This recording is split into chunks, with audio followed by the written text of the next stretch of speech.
Teachers and good afternoon. Magandang hapon po sa inyong lahat and welcome to our Thursday stream, no. And of course, ang dami na po comments sa chat natin. No? I'll try to greet some of you later in our chat, no, for this our live session for today. Pero teachers, bago tayo mag-start siguro, I'd like to invite everyone first, no, or ask everyone to please do share our link to your social media platforms, no, in Instagram, Twitter, Facebook, or even in TikTok. Kaya natin i-share sa TikTok yan, no? Para mas maka-invite pa po tayo ng mas maraming mga educators in our live stream for today because definitely this is something, again, no, worth watching, no? Digitizing productivity with Google Workspace for Education with so much happening, no? Sobrang daming nangyayari, sobrang dami nating trabaho as teachers.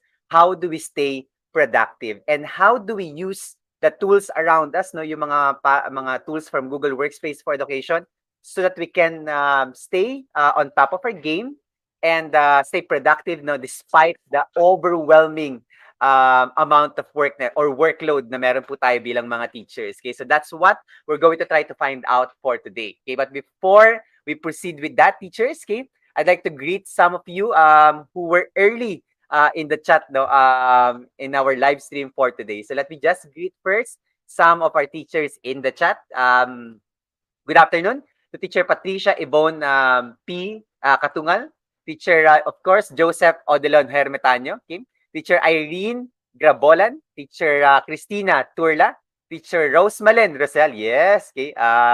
Live si Teacher Rosemalen Rosel ngayon na. Teacher Alex Javier Alvarez, okay. Teacher Joanne Carabello, Teacher Roxanne Altea Fernandez, I like the positivity ng Teacher Jeffrey Beltran. Eto na, KTS Thursday na. Okay, Teacher Lamberto Pilatan, of course, from Iloilo. Teacher Melanie Dalingay, Teacher Romel Rosita, okay?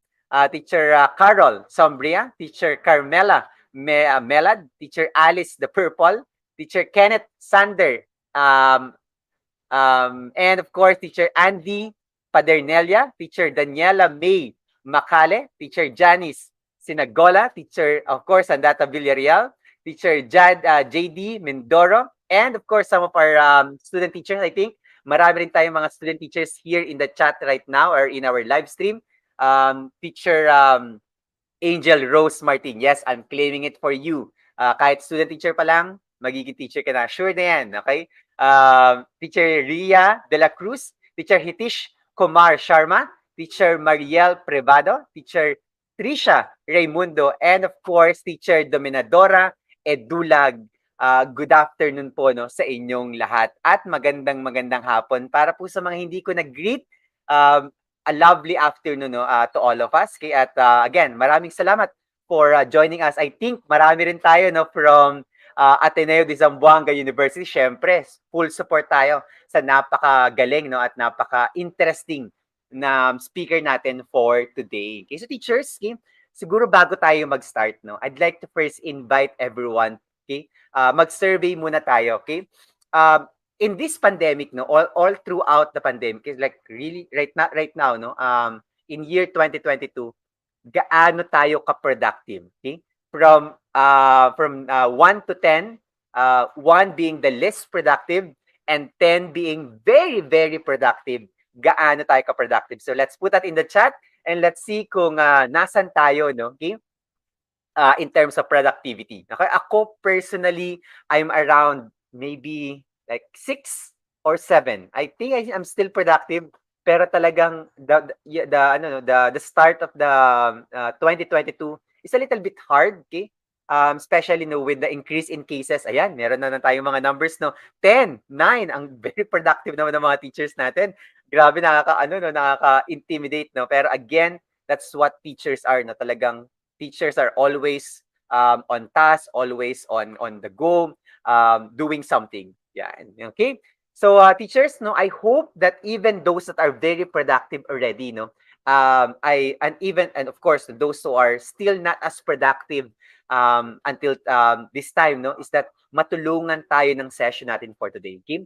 And of course, we will be applying technology in order to increase productivity. Kaya nga po ang title ng ating session for today is Digitizing Productivity with Google Workspace for Education. Okay?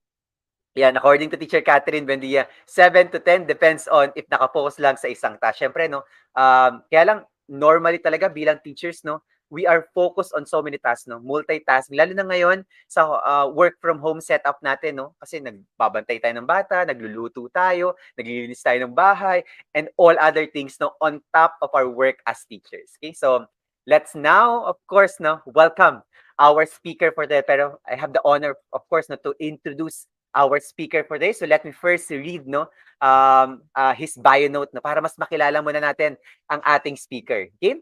So our speaker for today, Sir Romeo A. Rabahante Jr. Okay? Sir Romeo is a Google for Education certified trainer from Zamboanga City, Philippines, who graduated with a degree in BS Information Technology and completed his certificate in Professional Education from Ateneo de Zamboanga University or ADSU.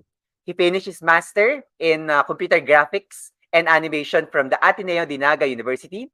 He has been teaching for more than 14 years. Currently, he serves as ADSU as one of the faculty of the Computer Science Department, College of Science and Information Technology, and the LMS Administrator of the Center for Information Technology Services. He loves topics related to graphic design, animation, multimedia, and educational tools. When he is not busy, he loves to watch Netflix with his wife and produce YouTube content for his YouTube channel, The EdTech Explorer. So let us welcome into our stream our speaker for today, Sir Romeo Rabahante. Yan. Sir Romeo, good afternoon. Magandang hapon po sa inyo, Sir Franco, and sa lahat po ng nanonood ngayon, magandang hapon po sa inyong lahat. Ayan. Yes, no. Syempre excited na no, Sir Romeo, especially our Opo. audience for today, okay? So, Sir Romeo, before siguro tayo mag-start no, and before I give you the floor for this afternoon, Mm-mm. can you please like give us like an overview what's going to be expected by our teachers from your session for today? Sure. So, pan po, no, for this session, no, you'll be able, I'll be introducing to you some of the applications na madalas kong gamitin, okay, sa aking classes. And paano natin ma-utilize yung mga, in likes, for example, Google Slides, YouTube, okay, and Jamboard sa ating mga classes. So, yun po, sir. Yes, stay productive, no, especially sa ating instructional Mm-hmm. time. Okay, so Sir Romeo, you can now start our session, okay, teachers. While Sir Romeo is setting up his presentation, please don't forget that this is a certified session. It means that you'll be getting a certificate as long as you answer the evaluation link. So please make sure that you answer the evaluation link that will be shared and will be posted at the end of our session. Okay? If you have questions, please do let us know in the chat. I'll be engaging you in the chat as well. I don't know, we'll be talking about no, your questions or your insights. Okay? Sir Mayo, okay, we're waiting for your presentation. Ayan. Okay po. Yan. So, Okay. Sir Franco, nakita niyo na po ba ang slides? Yes, sir. Your presentation Alright. is live. Good luck, Sir Alright. Romeo.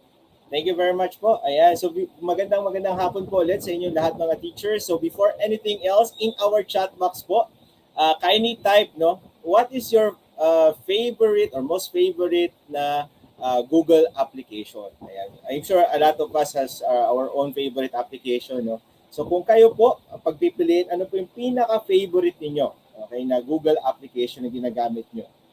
Okay? Ayan. So, type nyo lang po yung answers niyo sa ating chat box. Okay. Yan. Kaya Sir Franco, ano po yung ano po yung favorite ninyo, Sir Franco? Google application po na ginagamit ninyo sa classes natin. Ako talaga, Sir Romeo, Google Slides and Google Sites talaga ako. Yan ang Google two Sites. go-to applications ko sa Google Workspace for education. Wow, So far, Google Sites, sir, dito ang daming sumasagot, Sir Romeo. Google Forms, Google Slides, Google Sites, Google Meet, and Google Docs. Actually, halos lahat ng Google Workspace tools natin na-mention ng mga teachers natin sa chat. Ayan. Okay, thank you very much po, no? So, ayan. Okay, so it's good na marami po kayo, it's good na na-mention nyo po yung mga Google applications natin dyan sa ating chat box. And I'm sure, very, very familiar na po kayo, no, sa inyong mga favorite applications. Okay? So, ayan. So, thank you very much for your answers. So, again, welcome to our session, Digitizing Productivity with Google Workspace for Education. No? So just a short introduction. Again, my name is Romeo Rabahante Jr. I'm a Google for Education certified trainer. I have been with Ateneo de Zamboanga University for 14 years now. And together with my wife, we maintain a what's this? A YouTube channel and a Facebook page called the EdTech Explorer. Okay, so if you have time, please do subscribe sa aming channel and sa aming Facebook page. Ayan. Okay. So some expectation check for our session this afternoon. Okay. So first of all, everything that I'll be sharing to you is based on experience. Okay. So I'm not an expert. Okay, but what I'll be sharing to you is the experience or how I utilize these tools. I'm sure meron po kayong mga techniques din no, doon sa mga i-share ko sa inyo. So that's why ang second expectation check po natin is be open to learning. No? So yun. If you was this if you have other techniques or you have kumbaga you also have something to share, please do share them in our chat box, no? And this which leads me to this next expectation check, which is participate actively. Okay, so later I'll be asking some questions gaya po na ginawa nyo po earlier.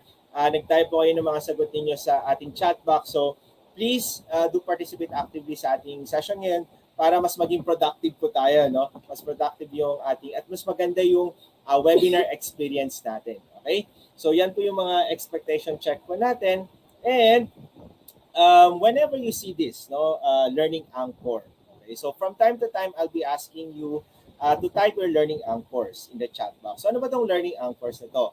The learning anchors is like your takeaways, no? Takeaways during the discussion. Ano yung mga aha moments niyo if ever meron. And then of course yung realizations niyo no after the discussion. No? And of course, itong learning anchor na to, this is not just what's this? So hindi lang to para yung ma-type natin yung ano natutunan natin sa session natin, but also it's one way for us to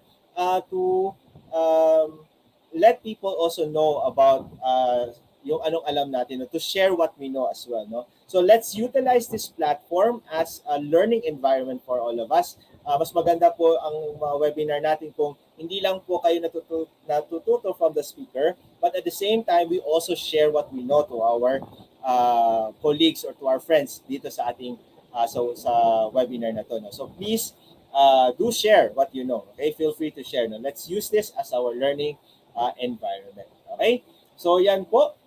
And for our session flow, will be first part po, we will be having a guessing game, okay? And then second po, we'll have a short demo, no? So yan po yung ating session flow, all right?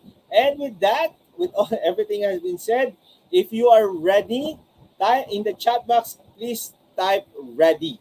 Ayan. So if ready na po kayo makinig at matuto at mag-share ng kung anong alam niyo, in the chat box, please type ready. Ayan. So type nyo po sa comment section natin, ready. Ayan. Alright. Okay, so thank you very much po for your responses and mukhang ready na ang ating mga teachers, Sir Franco. So let's start with our session. Ayan. So the first part of our session will be guessing game. Okay? So in the comment section, okay, I'll be asking you ano ba tong guessing game, no? I'll be asking you some questions. Okay, I'll be flashing some questions. And of course, para medyo mas madali, meron na tayong mga kasagutan doon or suggested answers. Okay? So in the chat box or in the comment section, I would like you to type the letter or letters na sa tingin nyo ang tamang sagot dun sa katanungan natin. And please take note po, each question has a corresponding score. Okay, so please take note of your scores para parang katuwaan lang po to, no? So ayan. So, okay, so let's start with our guessing game. So our first question for the day is question number 1. Okay, what is or are the best presentation tools in 2021 according to Zapier.com? Is it letter A, PowerPoint, letter B, Canva, letter C, Google Slides, or letter D, Genially? Yeah. So type your answers in the chat box. Okay? You can type the letter or the letters. No? Ayan. So ano kaya sa tingin niyo ang tamang sagot dito? No? Is it PowerPoint? Okay. Uh, Canva ba? Google Slide? Kaya Sir Franco, ayan. Sir Franco, baka may kwan po kayo, may guess po kayo dito. So, ano sa tingin niyo yung tamang sagot siguro natin dito, sir? Loyal loyal tayo diyan, Sir, Romeo 'no, Google Slides tayo diyan. Correct. Ano? Basta Google. Okay, dapat tayo loyal sa Google Yes, Slides. oo. Ayan, So far, okay. Sir, Sir Sir Franco, ano Romeo, po yung... Opo. so far Ano madami yung ang, pulso ng ating either, masa? A, B, C, eh, common answer sa chat natin, Sir Romeo. Okay, walang nag-a-answer ng letter D. Okay. Sige, tingnan natin ang answer for question number 1. And the answer is all of the above. Ayan. So if you got all of the letters, please give yourselves 4 points. Okay. So according to Zapier.com, no, lahat po ito, okay, are the best or best presentation tools. No? Kumbaga, one of the top 10 or one of the best tools in terms of presentation no, sa paggamit ng pag-create ng presentation. So of course, the number one natin is PowerPoint. No, as we all know, halos lahat ng mga pag newly bought na laptops, always yan, halos installed na atin yung naka-install na po kaagad yung mga PowerPoint mga PowerPoint, no? And then the other Microsoft applications. Of course, the Canva naman is best presentation tool in terms of running in a browser. Okay, so and of course, no, Canva is din, easy to use, no, napaka user friendly niya, just like with Google applications, user friendly si Canva. And of course, the letter C is best presentation tool in terms of running in a browser and for free.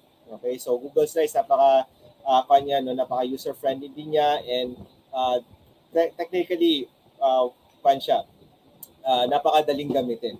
And of course, the letter D, genially. Okay, so in case na first time niyo po marinig si genially, genially is a good presentation tool in terms of if you want to create a presentation, di ba? Di ko alam kung same yung pa natin, no, yung parang mode of teaching natin, no, but sa ating sa pre-session natin or before yung online sessions natin, we usually provide the learning materials already for our students, no? Para sila kumbaga during their self-paced learning, okay? Alam ni maka study na sila ahead of time ng anong i-discuss natin during online sessions natin. So, Genially is a good application, okay, in terms of creating a presentation that is in a form of a game. No? Parang gamified lecture siya. So, if you want to have interaction between your students and your presentation, Genially is the application for you. Okay? So, maraming types of gaming dyan. Kung hindi ako nagkakamali, parang meron siya mga crossword puzzle na games. No? So, please do check it out after our session. You can check out Genially. So, siya, maganda siyang gamitin for interacting with our students, no? Ayan. Okay. So, second question natin.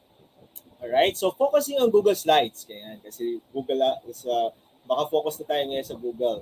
Now, how can we access the Google Slides? Okay. So, letter A, using the Google Waffle. Letter B, visiting slides.google.com. Letter C, accessing it through your Google Drive. Letter D, through our devices by downloading Google Slides app. Ayan. So type your answers in the chat box. Ano sa tingin nyo ang tamang sagot dito? Okay? Ano-ano kaya or anong tamang letter para sa question number 2 natin? Ayan. Okay? So Sir Franco, ano po yung pulso ng ating masa? Ano po yung karamihang letters po lumalabas?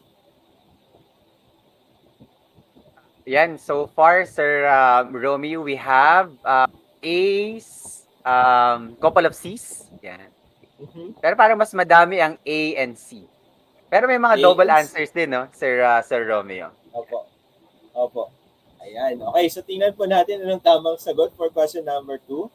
And the correct answer or answers for question number 2 is A, B, C, and D. So all of the above po ang tamang sagot dito. So you might be wondering, ano ba yung Google Waffle na yan? Bakit may pagkain na session dito, no?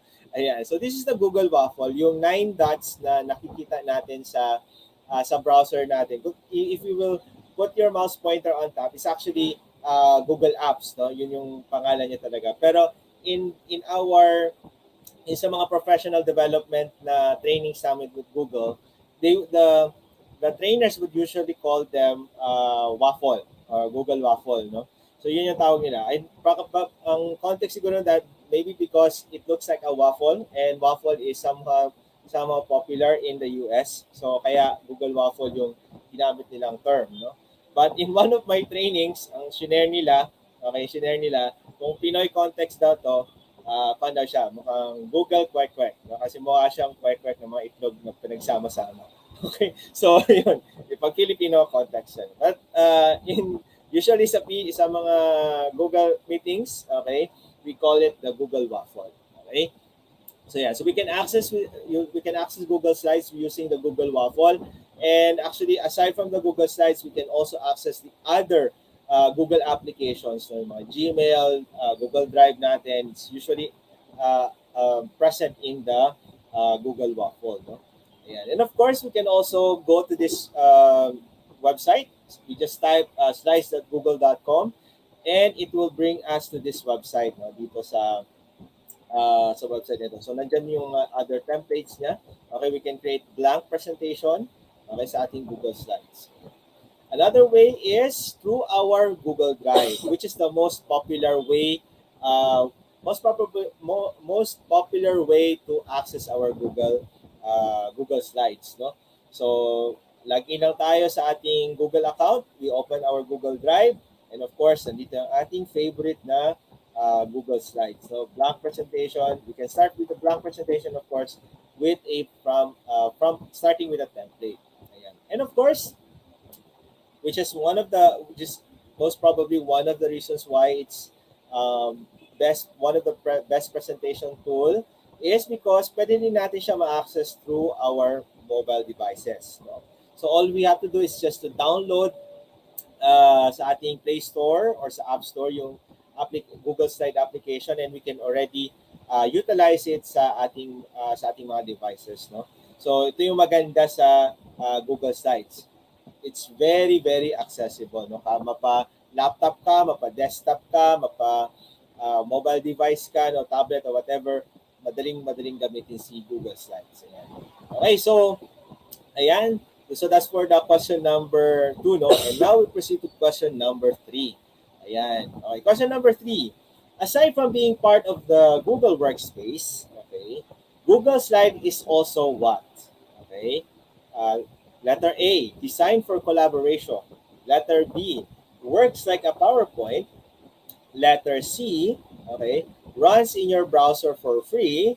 Or letter D, part of Microsoft Office 2023. Ayan. Okay, so please type your answers in the chat box. Aside from being part of the Google Workspace, Google Slides is also what? Okay. Ayan. So Sir Franco, ano po yung sagot ng ating mga teachers po? Sir, meron mga sumasagot ABC. Okay? So, mga ABC. commonly answer, yes. So, designed for collaboration, works like PowerPoint, runs in your browser for free. Okay, meron din iba B, iba A and B. Okay, pero marami akong nakikita ngayon ABC, yung combinations natin. Baka hindi kaya letter D ang tamang sagot, Sir Franco, dito? Part of Microsoft Office 2023. Nako, merong iba rin sumagot, no, Sir Romeo, no? So we'll see. Malalaman natin, no, mamaya pag na-discuss mo na, sir. Correct. Ayan. Sige. So tingnan po natin ang tamang sagot dito sa question number 3. Okay? And of course, ang tamang sagot po ay letter A, B, and letter C. Ayan. So if you got it all right, please give yourself 3 points, no? But in case na you missed out one, so just minus yun lang 1 point, no? Of course, letter D is not correct answer, no? Kasi si Microsoft, ibang company din sila, no? So yun, parang counterpart ni Google si si Microsoft. So I don't think that they will be merging anytime soon. Okay? So unless magkaroon sila ng merging, no? But so far walang ganon. Okay? So ayan. Okay, so Google Slide is designed for collaboration. One of my experience ngayon sa teaching is whenever I introduce an application, an online application to my students, ang always nilang hinahanap or lagi nila nako-compare is yung the collaboration feature of Google applications, no? Kasi napakadaling mag-collaborate with Google applications. So, for example, is the Google Slides. As you can see, um, all you have to do is just to click this the share button here, and you can actually choose your mode of collaborating with your colleagues or with your students, no? So maganda tong gamitin kapag may mga pa-activity tayo sa ating mga estudyante. Okay, so maganda siyang pang collaborative na activities. Now, as you can see dito, I'm sure you're already very familiar dito sa um, features or sa settings ng different settings ng how we can collaborate with our colleagues or with our students. Of course, number one is adding collaborators. Okay, so when we add collaborators dito, this is more of giving access to specific people. You know, ito yung kagandahan sa Google Slide kasi pag in-add niyo yung tao dito as collaborator, that means siya lang or they are the only ones who can access this certain application or this certain file, no? So of course we can set them either viewer, commenter lang, or editor. Of course, pag editor, ibig sabihin kaya nilang i-edit yung file. Now, the other way to share our files, no, is of course itong anyone with the link. No, if you will notice, meron ditong another option which is the Ateneo sa mga university and anyone with the link. Okay, so for those hindi pa familiar, okay, sa Google applications na yung collaboration setup natin, um, kapag yung email natin, okay, or ang ating organization is nakasubscribe sa Google Workspace na subscription sa Google, no? Kumbaga parang paid version na paid accounts sa Google, no? We will have an option wherein pwede lang natin i-share yung document na yon within our organization. So for example, yung pag sa DepEd, okay, I know that DepEd is registered sa Google Workspace, no? So pwede nilang i-share or pwede nilang pwede nilang i-share yung document within the DepEd organization lang, no? So yung mga ganon. Anyone with the link, of course, this is best if, for example, if you are collaborating with so many people and then you are like in different organizations, no? So pwede niyan i-share so that kung magkaiba man ang school ninyo pero you're working on the same document, pwede pa rin kayo mag-collaborate, okay? Gamit ang anyone with the link. That goes the same for our students, no? So ayan. Currently medyo may medyo nagbago na yung setup natin sa Google Workspace. May mga bagong restrictions na tayo. Like for example, I think yung pinaka-lately na changes is yung sa Google Meet, no? Yung sa mga regular accounts ng Google Meet, parang wala na yata siyang recording feature. But of course, meron tayong alternative dyan, no? I think that was the previous discussion ni Sir Franco sa kanilang previous live, no? So yon. So if you want to know more about that, you can check out Kaagapay Kwano, yung ating channel for more tutorials on that. Yeah. So ito yung mga setup ng this is how easy it is to collaborate, no, with our colleagues, with our students. So ito lang yung ating mga isi-set up. And of course, it looks like at first glance, if you will look at it, it looks like a PowerPoint, and that's why migrating from Google Slide from PowerPoint to Google Slide is very easy. Kasi as you can see, if you're looking at the slide right now, it parang halos the same ang kanilang itsura, no, yung kanilang mga buttons, no. So that's why it's very easy for us to use. And in fact, when you upload your Google Slides, I mean your PowerPoint in our Google Drive, you can actually open it and edit it in the Google Slides. No? So ganun kadali siyang gamitin. Yeah. In fact, this is very useful. There was a time na hindi ko dinala yung laptop ko, naka-pan lang ako, naka-phone lang ako, or naka-phone lang ako. Tapos I had to edit the file, no, my presentation file. So ang ginawa ko lang, inopen ko lang siya sa phone ko. Nag-login ako sa Google Drive, and then inopen ko siya using the Google Slide, and I was able to update, no, yung PowerPoint slide na yun. So ganun kadaling gumamit ng Google Slides natin. So ayan. But of course, kailangan natin ng internet connection. Yun lang yung medyo disadvantage. Pero at least, kung meron kang internet connection at may device ka, pwede mong i-edit yung mga files natin. Ayan. So that's for the Google slide. Now let's go for question number 4. Okay, so question number 4 tayo. We can add videos into our Google Slides by letter A, inserting video from YouTube. Letter B, uploading the YouTube video link. Letter C, adding video from Google Drive. And letter D, dragging the video from your device to the Google Slides. Ayan. Ano kaya ang tamang sagot dito sa question number 4? Is it letter A, letter B, letter C, or letter D? So type your answers in the comment section. Okay. Ano kaya ang mga tamang sagot dito? Alright. Ayan. Sir Franco, ano po yung pulso ng ating mga teachers? So far, meron mga sumasagot ng A, B, C, D, A, B, C, Oh. all of the above. No? Maraming sumasagot actually ng all of the above. Okay? Very interesting to, Sir Romeo, kasi may misconception about adding videos in Google Slides. Pero I think Google Slides give us a very good option for adding videos into the slides. Okay? Yeah, that's true, sir. No? And in fact, sir, no, ito yung isa sa mga favorite feature ko ng Google Slide, no, yung mag-add ng videos dito. Ayan, so tingnan tayo, answer reveal na po tayo ngayon for question number 4. So the correct answer or answers for question number 4 is letter A, B, and C, no? So we can, if you're going to look at it, we can insert videos in our Google Slide using YouTube and our Google Drive. Now, letter D dito, dragging the video from your device to the Google Slide. Now, I tried using this one, okay, for experimental purposes.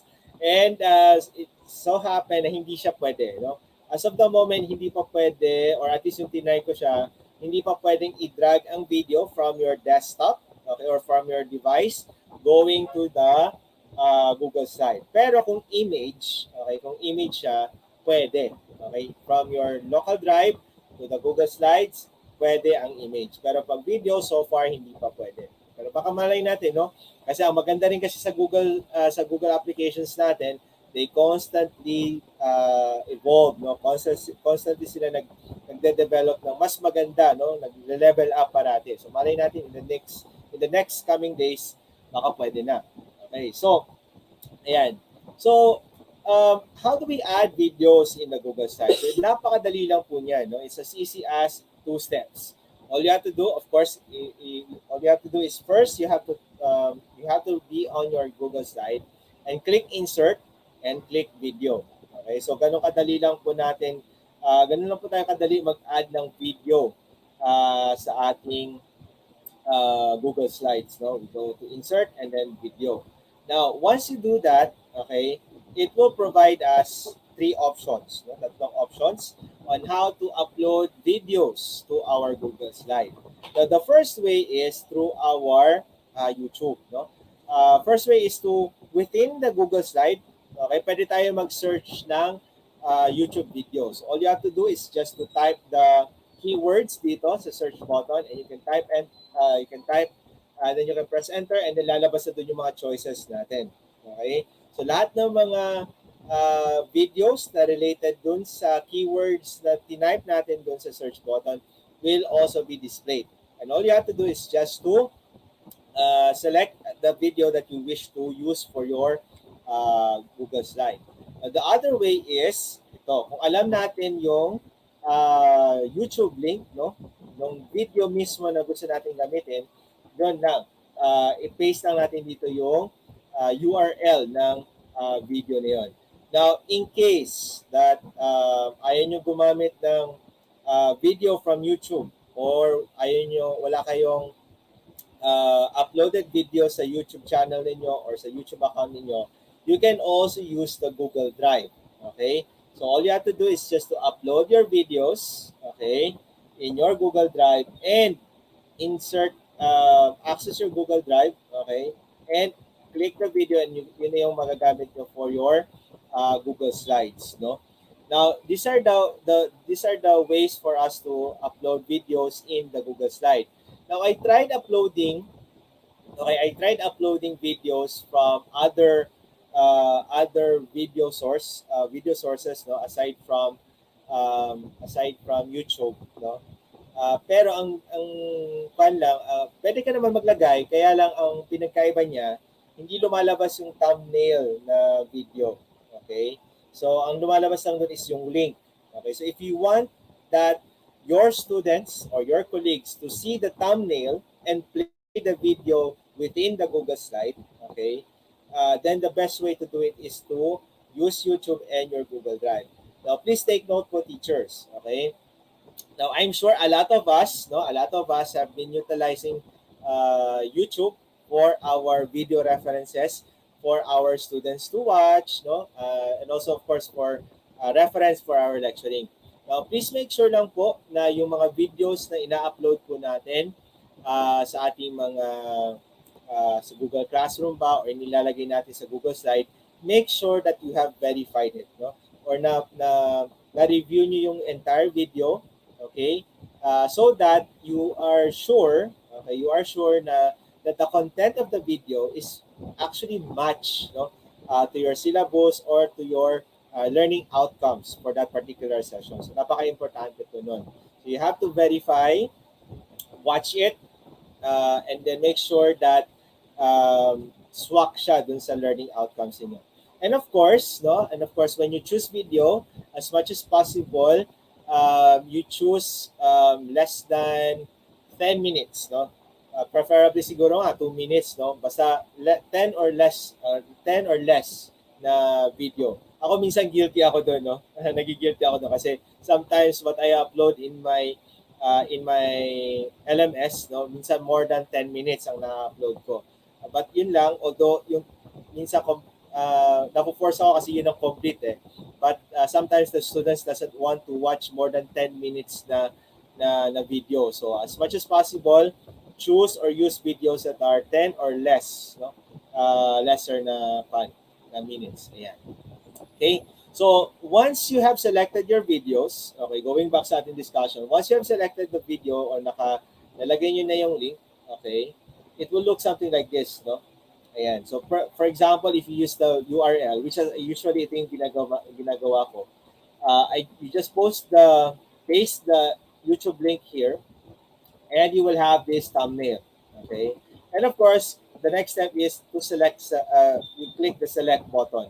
So once you click that, ito na yung lalabas sa atin. And ito yung pinaka-favorite feature ko ng uploading video sa Google Slide. Now, in the chat box, you can type yes or no, have you experienced, no, na-experience na ba sa life niyo, okay, na meron kayong video, alright, and then napakahaba ng video, pero a few seconds lang or a few minutes lang yung ginamit nyo doon para ipakita sa mga estudyante ninyo or sa mga participants ninyo. Yes or no, sa inyong type your answer in the chat box. No? Type yes if naka-experience na kayong ganun. Or meron na kayong episode sa klase ninyo or sa webinar ninyo na isang mahabang video pero napaka-short lang nung kailangan nyo doon. No? And wala na kayong choice dahil yun lang yung available. Alright. Okay, so good. Meron na naka-experience na ganun, no?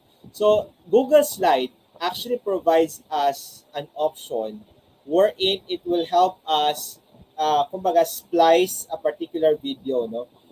Especially, useful to, especially kapag number one, wala ka ng oras para mag-edit. Number two, kapag wala kang video editing skills, okay, like zero experience. Number three, pag wala kang video editing tool available, okay? So, yun, those scenario, no? So, with Google Slides, okay, we can actually determine, or we can actually set a particular minute or a particular segment in the video, okay, na yun lang kaagad makikita ng mga estudyante natin. So, for example, if we have 5 minutes, okay, 5 minutes na video ang duration niya, and ang gusto mo lang is ipakita yung 3 minutes and 20 seconds to 3 minutes and 30 seconds. Pwede natin gawin sa Google Slides. So how do we do that? So of course, we have to upload it. We have to insert it in our Google Slides. And once it's there, all you have to do is just to click on the video at lalabas itong video playback. Okay? Ito yung pinakasusi natin. You have to look at the format options of that video and click video playback. Okay, video playback. So in the video playback, meron tayong makikita dito na start at and end at. Okay, start at and end at. So ano ba ibig sabihin nito? The start at portion dito, this is where we determine, or this is where we place the minutes, no? Yung minute na kung saan natin gusto yung mag-start yung video. Okay? And then of course, yung end at, this is where we want the video to end. Okay? So with this technique, with this feature of the Google Slide, pwede natin i-splice ang video, or pwede natin i-set ang isang mahabang video to only to play within dun sa duration ng video na gusto nating i-play, no? Na ipakita sa ating mga estudyante. Okay? So pwede nyo itong gamitin. So later you can explore, no, on how you can utilize this one. So in Adzu, okay, we utilize this feature in terms of creating tutorials, no? Kasi isa sa mga ginagawa namin sa CITS is we provide tutorials for our teachers. So ang ginagawa namin, pag meron kaming mga webinars, no, ini-splice namin gamit ang Google Slide yung mga portion sa mga webinar, and we upload it sa e-class, okay, sa aming e-class, no. Doon namin nilalagay yung mga different tutorials para pwede ma-review ng mga teachers namin, no, and mga students. So imbis na they will have to watch the entire webinar, okay, yung 2 hours usually, 2 hours na duration ng video, immediately pag pinay nila yun, diretso ka agad yung video mag-i-play dun sa particular portion ng webinar, no. So for example, paano mag-create ng video, paano mag-create ng quiz, no. So diretso ka agad yun doon, no. So yun yung isa sa mga best application na ginamit namin, no, sa CITS. So yun. So you can also explore this later on, how you can utilize it in your class. Alright, so that's how to add videos in our Google Slide. Now, this is my favorite feature. Okay, so question number 5 tayo. So question number 5, what is or are possible uses of YouTube for work productivity? Letter A, uploading platform for video blogs. Ayan. Letter B, online repository for video tutorials of the department. Letter C, online repository of recorded trainings. Letter D, video references for projects. Ayan. So type your answers in the chat box. Ano sa tingin nyo kaya ang possible uses of YouTube for productivity? Okay, type your answers in the comment section. What could be the possible uses of YouTube? Ayan. Sir Franco, kayo po, Sir Frank. Ano po usually gamit sa inyo ng YouTube? Syempre, Teacher Romeo, no, dito ako nag-upload ng mga educational videos natin. At dito rin natin ni-stream, no, yung mga webinars natin for our teachers. And for me, the best thing about YouTube is that you can access it anytime. So lahat ng webinars natin from day 0 ng Kaagapay Teacher Support can actually be reviewed and replayed by our teachers. Plus, it does not take too much or storage from your Google Drive. Kaya ako talaga, Sir Romeo, if there's really a time, teachers, set up your YouTube channels. Okay, that's a very, very Correct. good move.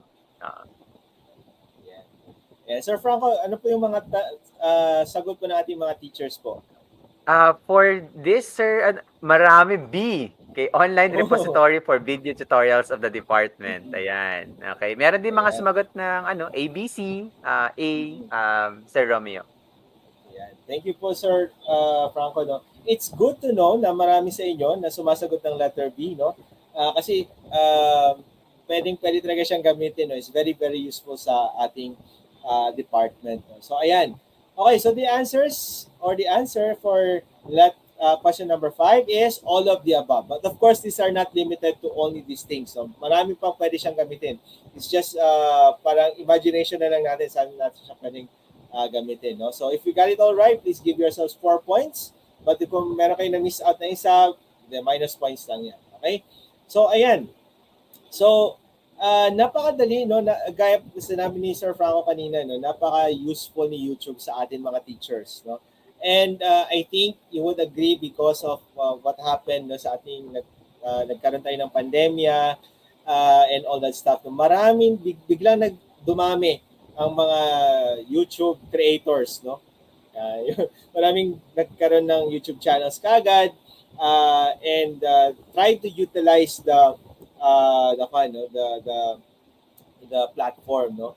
So, uploading platform for video blogs, no? For example, meron kayong mga gustong i-share na tutorial sa mga colleagues niyo or meron kayong gustong, some people are actually using YouTube platform to earn money, no? For example, yung mga artista natin na medyo nawalan ng projects, no? They turn to YouTube, no? To create contents.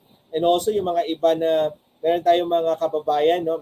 Yung nawalan ng trabaho during the pandemya, ang ginawa nila, gumawa silang ng mga channels nila, no? Usually mga food content, no? Mga adventures nila, so pwede 'yon. And of course, magandang online repository for department, no? For example, if you plan to have ang kagandahan kasi sa YouTube, pwede tayong gumawa kasi ng playlist, no? Ayan. So, ang isa sa mga magandang gawin sa YouTube is gumawa tayo ng playlist, no? And for example, 'di ba usually ang ginagawa natin since we usually utilize YouTube to look for our references, video references for our class or for our trainings. Pwede kasi tayong gumawa ng playlist, no? Wherein nandun yung mga usual na ginagamit nating mga videos sa ating classes. Okay? Now, if you're in a department, okay, para hindi kayo nagkakaiba, no? Hindi kayo nagkakaiba ng mga videos na ginagamit or para mas madali mag-share ng videos na ginagamit niyo sa class, it's best for us to create playlist, no? So for example, meron kayong gustong ipa-research sa mga estudyante natin, no? Gamit ang YouTube platform or something else, no? Para mas mag-guide natin ang mga estudyante natin, okay? At ma-hit nila yung learning outcomes natin, what we can do is we can provide them the playlist of videos na wherein doon nila makikita yung mga gusto nating matutunan ng mga estudyante, no? So para hindi na sila maghanap ng other videos. But if they want to look for other resources, they may do so. Pero at least meron na kayong pina-provide na guided videos na para at least same or you will be on the same page. And that goes the same concept with our colleagues, no? So para guided din sila sa anong pwede nilang gawin or makita din nila yung mga sources na ginagamit ninyo for your classes, no? And of course, if you have trainings, no, in your in your department, and for those who were not able to attend, or if you want to review something, then pwede nyo gawin yun, no, sa ating playlist sa YouTube channel natin. And that's why, no, sa experience natin sa Kaagapay, no, nakikita natin doon na nandun yung mga videos natin, mga past trainings, and ako personally nanonood din ako ng mga videos na, no, para ma-guide din ako, ma-refresh ng new knowledge. Ayan. So, yun. Pwede natin yung gamitin sa ating, pwede natin gamitin yun sa ating, sa work, sa ating mga classes. Okay. So, how do we create playlist sa YouTube? So, of course, napakadali lang nun, no? Of course, number one, kailangan natin ng account sa YouTube. And then, pangalawa, kailangan nating i-upload yung video sa YouTube. And once you have uploaded your videos, all you have to do is just to click this one here. Okay, meron kayo makikita sa baba na save button. And once you have seen that, all you have to do is just to click that. And these are the options that you can see, or you will see. No? Of course, kung wala pa kayong playlist, kung bago pa lang yung playlist na gagawin niyo, you have to click the create new playlist. Or kung meron na kayong playlist na existing playlist, all you have to do is just to click, no? Put a check mark on the playlist where the video should be saved, no? And once you have that, automatically masasave yung video na yun sa playlist na yun. And if you want to share these videos to your colleagues or to your students, all you have to do is just to go open your playlist and get this link. Yun, tapos ito na yung i-share natin. And if you want to locate, for example, na-close nyo na yung playlist ninyo, usually it's just located at the lower left portion of the YouTube channel natin. So napakadali lang, teachers, no? Napakadali lang ma-locate ng mga playlist natin sa YouTube channel natin. So that's why this is very, very useful, no? At least with this one, you will automatically have an online repository, no, that you can share with your colleagues and with your students. Very, very useful. Ayan. In my class, I utilize this one, no, especially when we after each session na-mention kanina ni Sir Franco, no, about saving space sa ating Google Drive.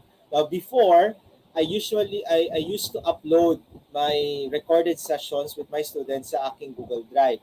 Kaya lang, as you know, if you're just using the regular account, meron ka lang 15 gig, no? So, of course, the videos will consume space sa ating Google Drive. So, later, ni-utilize ko na si YouTube to upload my online sessions. And it's very, very useful, no? Hindi ko na masyadong nagagamit yung, at least nakakasave ako ng space sa Google Drive. And at the same time, madali siyang ma-access ng mga estudyante kasi nasa YouTube na siya. Now, here's some tip. If, for example, your video, ayaw mo siyang gawing parang public, no? You don't want others to watch, no? Because we also have the data privacy law, di ba? So, to avoid violating that law, what we can do is pwede natin siyang gawing unlisted, no? Unlisted lang siya. So that yung may link ng video na yun, sila lang ang makakapanood nun. Okay? So yun. So yun yung one way to avoid violating the data privacy, or for example, ayaw mong i-public yung session ninyo. Okay? So just set it to unlisted. Then it will okay na yun. Okay? So yun. So at least yun na ginagawa ko sa klase. Alright, so that's for YouTube playlist. I hope later ma-explore niyo si playlist, no? Ayan, so question number 6. Ayan, okay. So question number 6 tayo.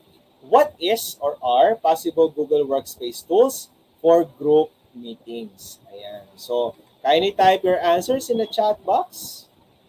Is it letter A, Google Docs? Letter B, Google Slides? Letter C, Google Sites? Or letter D, Google Jamboard? Ayan. Okay?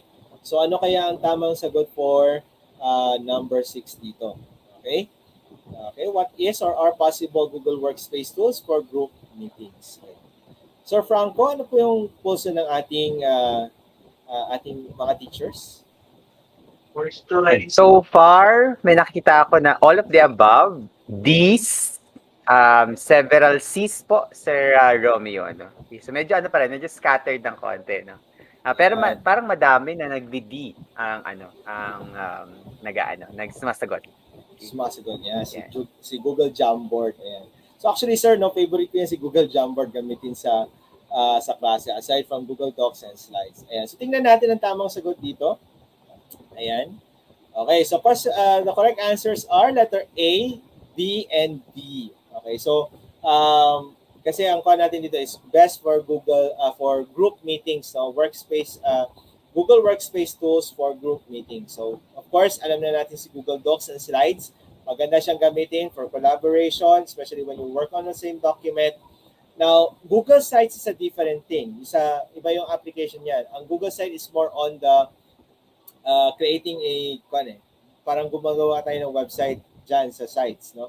So the Google Jamboard, okay, is also another good tool for group meetings, no? So for example, if you have activities like brainstorming, or for example yung mga meron kayong yung if you remember before yung wala pang pandemya, yung meron tayong mga activities na nagpapasulat tayo sa flashcard, and then pinapapost natin sa whiteboard, no?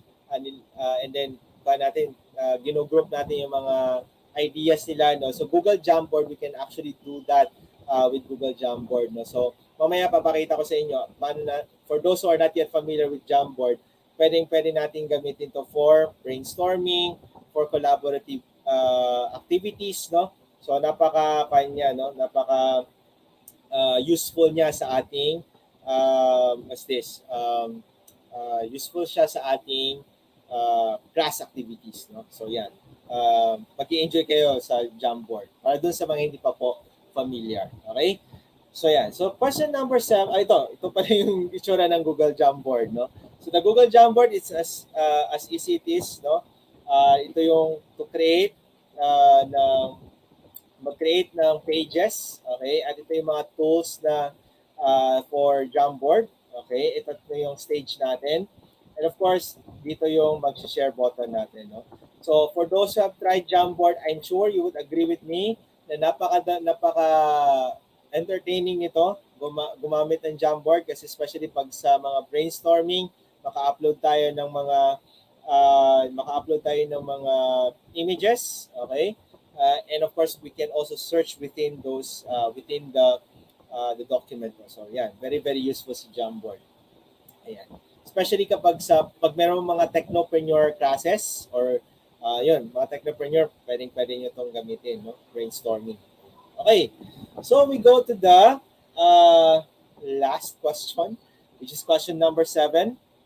The usability of the digital tools for work productivity will depend on the limitations of the tool, that's letter A. Letter B, imagination and creativity of the user. Letter C, user's context. And letter D, devices available. All right? So again, type your answers in the in the comment section. The usability of the digital tools for work productivity will depend on the letter A, limitations of the tool, imagination and creativity of the user, user's context, and letter D, devices available. Yan, Sir Franco, ano po yung pulso ng ating mga teachers? Parang madami ang all of the above. Sir Romeo, no? Okay? I think I can relate to that, no? Yung limitations of the tool, imagination creative the user, user's context, devices available. No? So marami ang nagsasabi ng all of the above or a combinations of the different choices. Kukunti lang yung sumasagot ng isang choice lang. Ayan, sige po. Thank you po, Sir Franco, no? And tingnan natin anong tamang sagot for question number 7. And tama po kayong lahat. It's all of the above, no? But of course, not limited to. Okay? So, the usability of the digital tool will depend on the limitations of the tool, no? So, lahat ng, of course, like all other things, like all other applications, kahit super ganda pa yan, na top choices pa yan, it will always have limitations, no? So, may mga applications tayo na online, may mga applications tayo na offline, may mga applications tayo na tumatakbo lang sa Windows, meron din sa Apple lang, okay? But, sa sobrang dami ng mga applications na to, still, they all have their own limitations, okay? And of course, um, may limitations din tayo sa user's context, okay? So for example, not everybody will have their own devices. Not maaring meron silang device pero wala silang internet connection. Maaring meron silang internet connection pero yung device nila hindi kayang i-handle yung application na yon. So talagang limited sila sa ganun, no? And that is why papasok si letter B dito, no? Imagination and creativity of the user. As teachers, it is very important for us na maging imaginative at creative sa ating mga activities, no? And I think lumabas talaga 'yan. Mas lumabas yung ating creativity and pagiging imaginative, no? Itong pandemya, no? Marami tayong naging innovations, okay, sa ating classes, lalo yung sa mga online classes natin. So as teachers, kailangan alamin natin yung limitation ng mga application na yun na ginagamit natin. And as teachers also, we have to know also the limitations of our students. And it's very important that we provide them options, okay? Options on how to be able to still participate in our class. Options on how to still learn from us, no? Kahit hindi mag-work si plan A, meron pa rin tayong mga plan B para makaparticipate pa rin talaga yung ating mga estudyante natin, no?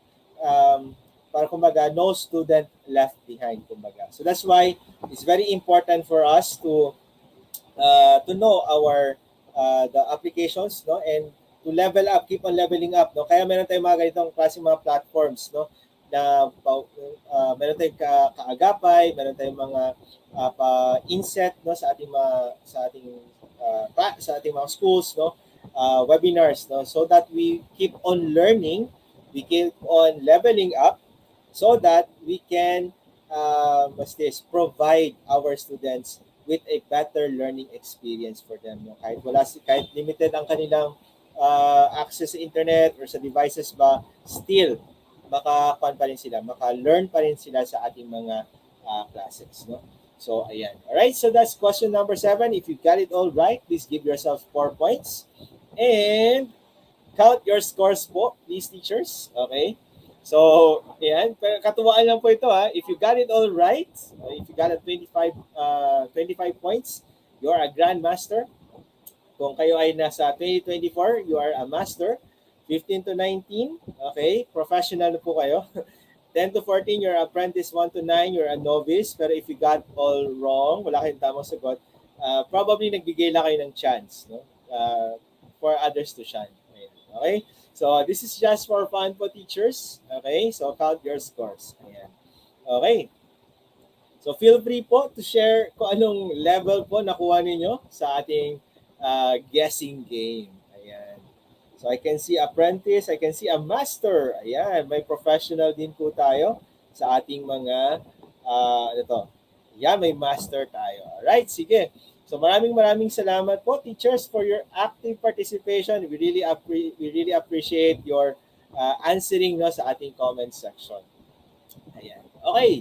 So it's time. Okay, it's time for our first learning anchor for the day. Okay, I mean for the night. All right. So I'll give you 1 minute. Okay, to type your learning anchor in the chat. O yun, may nag-grandmaster si Teacher Daryl. Ayan. Congratulations, teacher. Ayan. Okay, so in our comment section, kindly type your learning anchor so far. Okay, what have you learned from our discussion or your aha moments?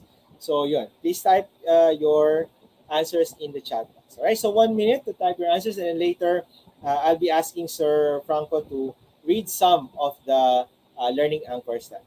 Maraming salamat.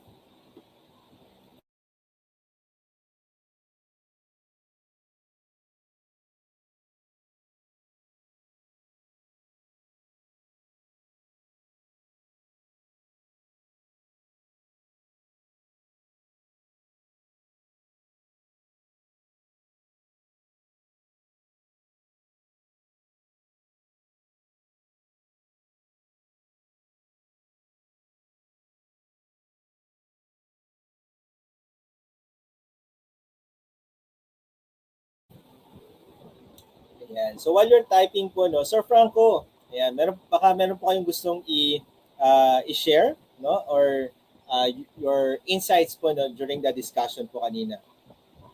And Sir Romeo, meron na dito so far from Mm, Teacher Sambert Ubaldo. Okay? opo. And he said, utilizing the use of Google Workspace for Ayan. education. So yan pa lang so far, I think our teachers are still typing siguro, no? Kung Mm-mm. ano yung kanilang Opo. aha moments or insights. This Yeah. one is from Teacher Edusada Jonel S. Mm. Advantage of Google Slides than PowerPoint presentation as a tool for teaching. Yeah. Yan. And of course, from teacher sister, Monica Navarro, no? Okay? Utilizing Google Slides create a lot of wonders in our instructional delivery and conferences. Okay? From teacher Daryl V. Cortez, providing YouTube channel is indeed a great avenue in having spontaneous learning processes. Okay? From Teacher Manny Garcia. Ang dami ng insights, no, Teacher Romeo. This one is from Teacher um, Pastor Manny Garcia. Okay? Learning never stops. There's always something new to learn. The only limitation is our imagination. Eh siguro last three na lang, Sir Romeo, no? Okay? This is Sige from po. Teacher Kenneth. I just learned that Google Docs and Google Slides have live chat. Yes po, no? Explore po natin yung live chatting na yan. Okay? And of course, from Teacher Sir Topher TV, maximizing the use of Google Workspace. And from Teacher Manolita White, learning anchor number 1, usability of digital tools depend on its limitation. Ayan. So thank you very much, Sir Franco, no, for reading the learning anchors. And thank you very much, teachers, no, for typing your learning anchors in our comment section. Please keep them coming. Okay, para mabasa din po ng ating teachers, other teachers po na sa ating session ngayon. So also, I invite everyone to read the learning anchors of our friends in the comment section.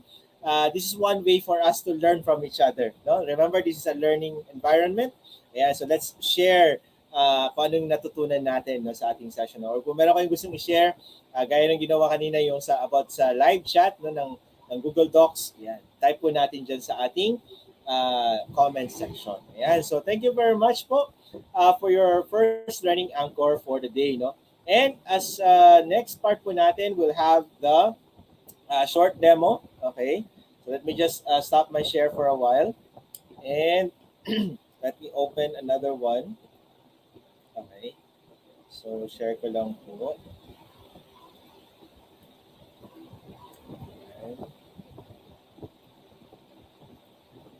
Okay.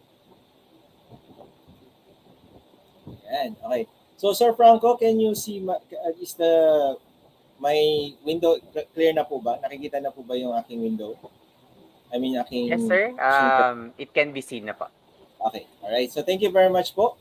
So, ayan. So, currently, what you're looking at right now is the Google Drive. Okay. Na I'm sure you're very, very familiar with. Okay. So, as you know, pwede tayong mag-create dito ng mga folders natin. Okay. So, as much as possible po, teachers, when we create folders, make sure that it's very descriptive, no? But for this one lang, I will just sorry. For this instance, I will just type as it is, no? Ayan, para mabilisan na yung demo. So, yeah, so folder 1, 2, and 3, as much as possible. When we name our folders or our files, it's a good practice when we name it descriptively. Para pag nakita pa lang natin yung name ng folder, alam na natin kagad kung anong content niyan. Another way for us to organize our files, no, our folders, is by assigning colors to our folders. So just in case hindi pa kayo familiar na pwede natin palitan yung color ng mga folders sa Google Drive. All you have to do is just to click on the folder, right-click, and select Change Color, and select the color that you wish, no, to assign to that particular folder. Okay? So for example, pwede nyo gawin lahat ng mga nasa red folder. Yan yung mga works nyo na hindi pa tapos. Lahat ng mga folders na sa color green, yan po yung mga yan yung mga projects na tapos na. Yung color blue naman for a special project, mga ganun. No? So pwede natin gawin yan sa ating sa ating Google Drive, no? assigning colors to the folders of our Google Drive. Now, just to ano, of course, Google Docs, pwede tayong gumawa, Google Slide and Sheets, Google Forms. Pakita ko lang yung Google Jamboard, just in case hindi pa po familiar kayo sa Jamboard, no? So this is the Jamboard. This is very, very useful in terms of collaboration, collaborative activity. For example, dito, example lang po ito, no? Lagay ko lang dito, demo. And I will share this one. Click share, and then I will type. I will click this one. Anyone with the link, okay? And then editor para lahat maka-edit, no? I will just copy the link like so. Ayan. Sir Franco, meron po ilalagay sa chat natin. If pwede po, pakishare na lang po sa comment section para they can also join dito sa Jamboard. Okay? So, ayan. So, I have shared the link to this Jamboard. Maybe later na. Ayun, nasa comment section na natin. Share na ni Sir Franco. So, if you can, please join me in the Jamboard. If you're using your mobile devices, once you click the link, it's either it will ask you to open a Jamboard application. So, meron ding application sa Jamboard. So, it's very, very easy to create a page in the Jamboard. All you have to do is just to click this icon, create frame, and you can already create multiple pages, no? Click lang natin to. Ito yung mga existing pages na natin, no? Ayan. And of course, what's also nice about this one here is you can change the background. Okay, you can do something like this. I remember there was one video or one webinar na ginawa sa Kaagapay, no? Ang ginawa nila, one of the one of the uses of um, Jamboard is teaching your students or your children or your siblings how to write, no? So, paano ba yun? So, as you can see, change ko lang yung background, okay? And then I will just use this pen tool, okay? And I will choose this pen or this tool, change ko lang tong color. Then I can already start writing, no? Ayan. Ayan. So, pwede natin itong gamitin. So, you can actually use this one to teach people to write. Pwede tayo magpakita ng how to solve, no? So, show solution, pwede yan dito. Okay? And of course, pwede din tayo mag-delete, no? Or mag-erase, no? Pwede yan. And then of course, if you want to move objects, all you have to do is to use the select button. But per experience, kapag yung drawing or yung gamit ang pen, hindi siya namumove, no? Ang namumove lang dito is yung images at yung itong sticky notes, no? So for example, sticky notes. Okay, ito. Pwede tayo maglagay ng hello. Ayan. Save lang. And, or kung gusto mo mag-change ibang color, yung tabing hi. Ayan. So, yun. Ayan. So, thank you, sir. Ayan. Okay. Blessings din po sa inyo. Ayan. So, we have this, no? Ito yung ating mga what's this, no? Sticky notes. So you can do something like this. Pwede tayo mag-brainstorming. Okay, so kung gusto niyo siyang i-edit, double-click lang, change the color. Ayan, pwede na. Okay, so kung ayaw niyo ng may kulay, click none, and then save. So nandito na siya. Nandun na nakalagay, no? So very, very useful po ito. Maganda siyang pang collaboration. As you can see, kaya-kaya na natin mag-collaborate dito sa page na to. Siguro ang tip ko lang po dito, teachers, kapag especially doon sa mga bago lang po na gumagamit ng Jamboard, when we use Jamboard in our class, napaka-importante na clear yung instructions, okay? And then clear sa mga estudyante natin kung saan sila pwedeng maglagay or saan sila pwedeng magsulat. So for example, what I usually do is sa page 1, doon ko nilalagay yung instruction. And then, pag merong groupings sa page 2, doon ko nilalagay si group 1, group 2, and so on and so forth, no? It would be best if you will type something like this or put a marking, like for example, group 1. Ayan. So, pag nalagay na natin dyan, okay, so at least alam ng mga estudyante natin na this page is for group 1. Okay, so ang ginamit ko pong tool dito is the text box tool. Okay, so for example, if you want some circles or shapes, pwede. Gamitin na natin to. Okay, so pwede tayo mag-create ng shape.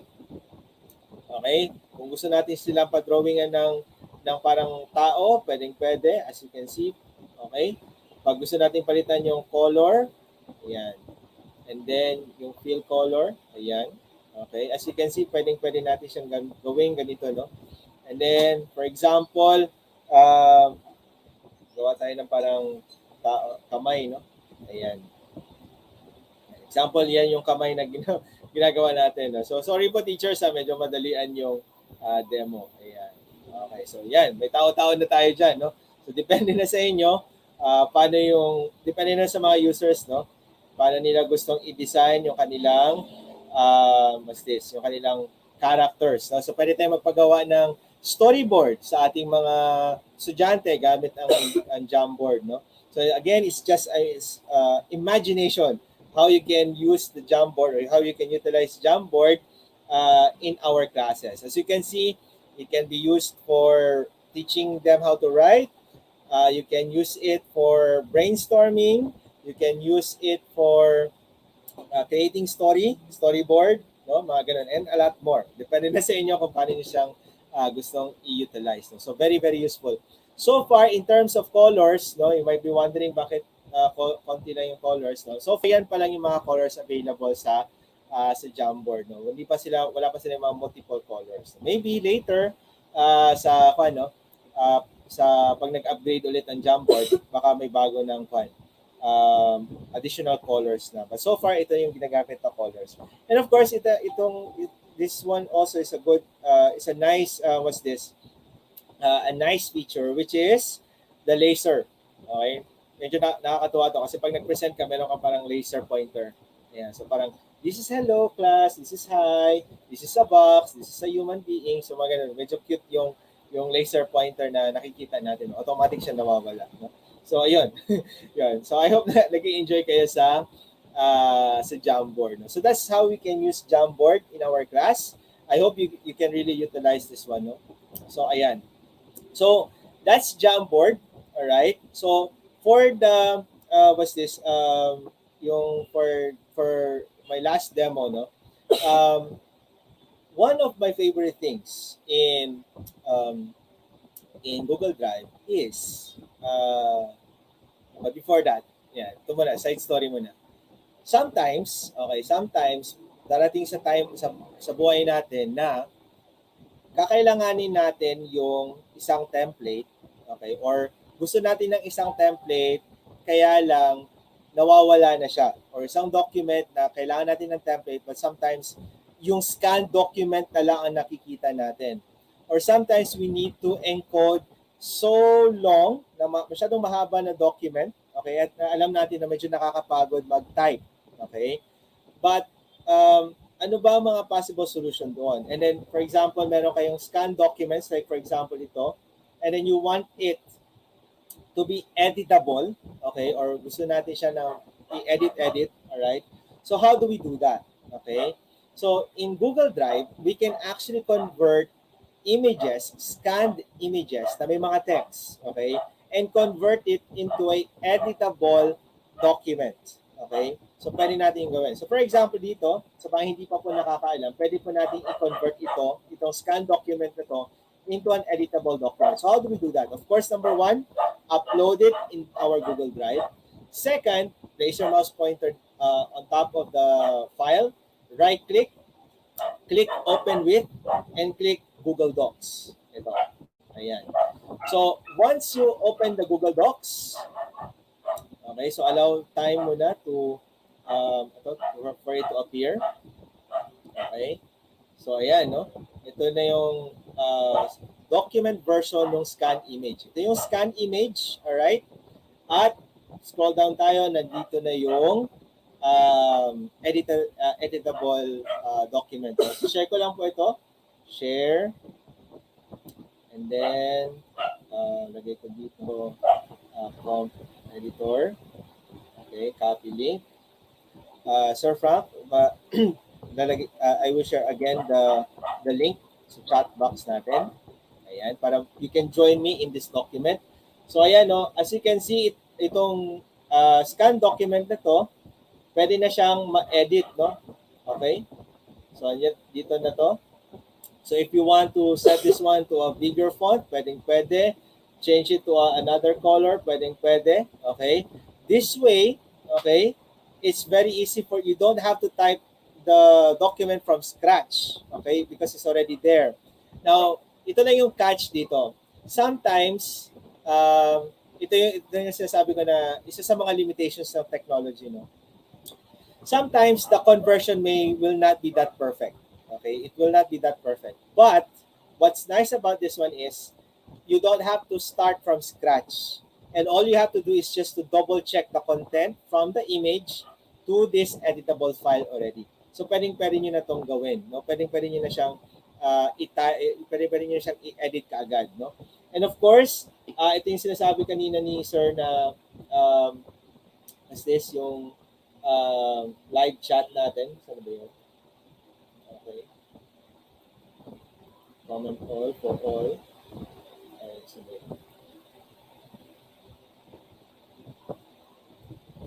Alright. Ito yung mga comments, no? Like, chat, add comment. Ayan. Okay, so pwede kayo mag-add ng comment dyan if you like. So pwede natin yung gawin sa ating documents, no? So yun. And of course, also aside an additional additional feature na pwede natin gawin sa ating Google Docs is, for example, gusto nyo search yung about the Holy Spirit, itong word na to. So you can all you have to do is to highlight the word, right click, and you can click explore, and within the document, nakakapag-search na kayo about that about the Holy Spirit, no? So pwedeng web, merong images, meron din sa Drive, no? Pwedeng niyo yung gawin. Now, if you want to look for a definition ng words, like for example, itong encounter, highlight, right click, and then define encounter. Ayan. So makikita natin dito yung definition ng encounter, no? So you don't have to move out from the Google Docs, but rather right click lang dito. If you want to explore or search about that term, pwede na kayo mag-click ng explore. If you want to look for the definition of that term, pwede kayo mag-click ng define encounter, no? So ganun kadali ganun ka-useful ang Google Docs, no? Ayan, so pwede na siya mag-convert. Now, you might be asking, pwede ba ang handwritten and then i-convert it to into a Google Docs? Pwede ba? Okay? So this is the scanned notebook na handwritten, okay? And I will right click this one here, click open with Google Docs. Ayan. And you will notice that from this image na scanned, no? Remember teachers, this is a handwritten document. We're converting it to a editable text. Ito yung image. Scroll down a bit. And tada! Ayan. So pwede na po natin siyang ma-edit, no? Change the color, okay? The size, no? Decrease it, change the font style, and so on and so forth, no? So pwede natin itong gamitin, no? So from hindi lang siya magko-convert ng scan document, but it can also convert handwritten documents, no, into a editable file. This way, pwede kayo mag-chat down notes, okay? And then kung sasabihin na ng ating mga bossing or ng ating mga colleagues na, oy, convert it to, i-type mo na yan. So you don't have to type it from scratch. Scan the document or even take a photo of it. Importante, klaro lang siya. And then upload nyo sa Google Drive and then convert it into a Google Docs. And you don't have to start from scratch. Okay? But again, take note lang po teachers that sometimes the conversion is not perfect. Okay? It's not perfect. But all you have to do after converting it, double check from the original format. Okay, double check it. And then once na double check nyo, then okay na yun siya, no? At least, na siya. At least you don't have to start from scratch, no? Yun yung kagandahan doon. Hindi po tayo mag-start from scratch, but rather, okay, wait, sana pala yun? Share ko pala para makita ninyo. No? So rather, paano siya? Madali na siyang i-edit kaagad. No? Hindi nyo na siya kailangan i-copy. Kasi, kasi medyo matagal magsulat ng masyadong mahaba, no? Na document. Ayan. So let me just share it again to you so that you can also check it. And then Sir Franco will just share to you the link to this converted handwritten document. Okay? So that's how you can utilize, no? Ito yung mga what's this? This is the mga features na ginagamit ko madalas, no? Yung ginagamit ko madalas sa Google Workspace natin. And with this one, my work, no, medyo mas napapabilis yung aking trabaho sa aking work, no. Mas napapabilis yung process ng aking mga work. So ayan, so this is how we can actually utilize the Google Docs, the Jamboard, no, and the Google Drive. Yeah, so yun. All right. So with that, let me just share my other screen. Okay. And with that, dear teachers, that's the end of my short demo. And now it's time for our last learning anchor. Ayan. It's time for our last learning anchor. So in our comment section, kindly type your final learning anchor. Pwedeng this is the sentence frames, okay? So you can choose one or more, okay? One or more sentence frames, no? Just complete them. Pwede silang i-combine. So for example, today I learned that. So ano yung natutunan natin? Yun yung ating yan na yung magiging last learning anchor natin. Okay? So you can combine one or more sentence frames, no, for your final learning anchor. So please type your learning anchor in our comment section. All right? So 1 minute to type your final learning anchors. Again, dun sa mga kaka-tune in lang or nag-choppy ako kanina, again, for our last learning anchor for the day or for tonight, kindly complete one or more sentence frames in the comment section. So just choose one or more dito sa ating sentence frames. All right? 1 minute to type your answers, and then we'll start reading your final learning anchor for the night.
Ayan. So, Sir Franco, baka we can read some of the learning anchors po dito.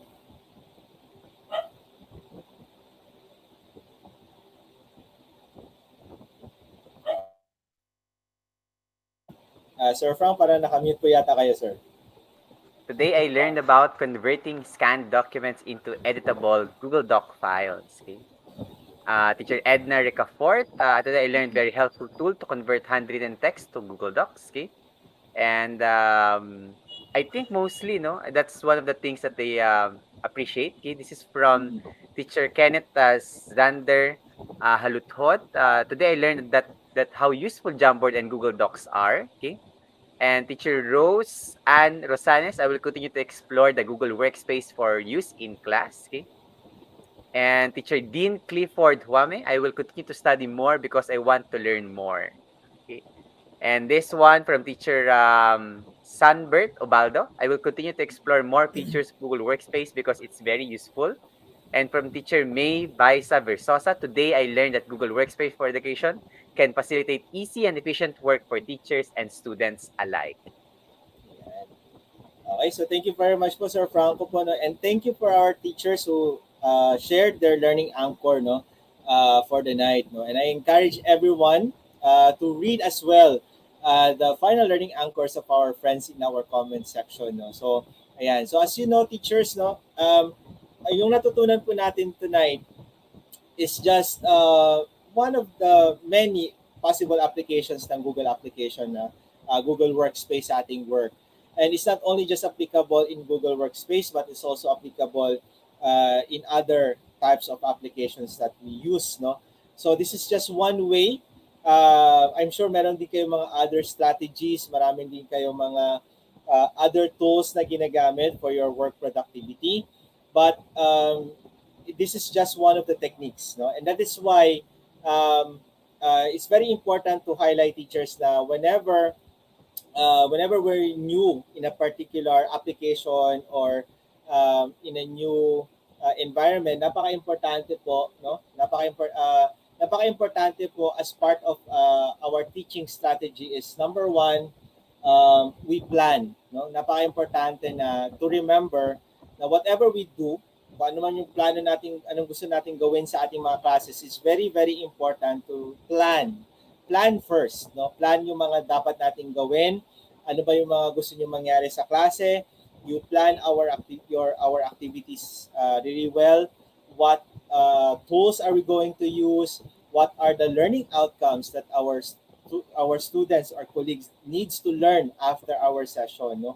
Or ano yung mga kailangan natin ma-accomplish, no? So dapat planado yan lahat, no? We plan it well. And of course, if we are using applications, no, it's also good that we also explore, explore the other things na pwedeng gawin ng application na yun. We explore the other features, we explore the possibilities, kumbaga, no. So kaya nga sinasabi natin kanina na yung limitations ng ating application, no, maraming bagay, but one of the limitations is the imagination and the creativity of the user, no? So kaya napaka-importante na mag-explore tayo. Especially po teachers, when we are going to use a new application, it's important that we have already explored it so that when our students experience technical difficulties, we know how to solve it, no? Alam natin paano ma-solve yung glitches or yung mga challenges nila dun sa paggamit ng application na yon. So, and of course, lastly po, no, we need to plan, we need to explore, but lastly, we have to choose. Ano ba tong choose na to? As you know, ang daming application sa online ngayon and offline, no? Marami tayong pwedeng gamitin na application. Marami tayong pwedeng gamitin na techniques, no? Sa sobrang dami ng mga applications na natututunan natin, sa dami-dami ng mga techniques na natututunan natin, napaka-importante, teachers, na we also have to remember to choose. Choose the best technique, to choose the best digital tool that we're going to use sa ating mga classes or sa ating mga work. Parang kumbaga, parang restaurant. Ang daming pagpipilian, marami tayong menu, marami tayong pagpipilian, pero choose only one or two or maybe but choose one technique or choose the best tool that will appropriately address yung current issue or that will address or yung aling tools ba or technique that will really enhance the learning experience of our students for that particular session or for that particular challenge, no? So ayun.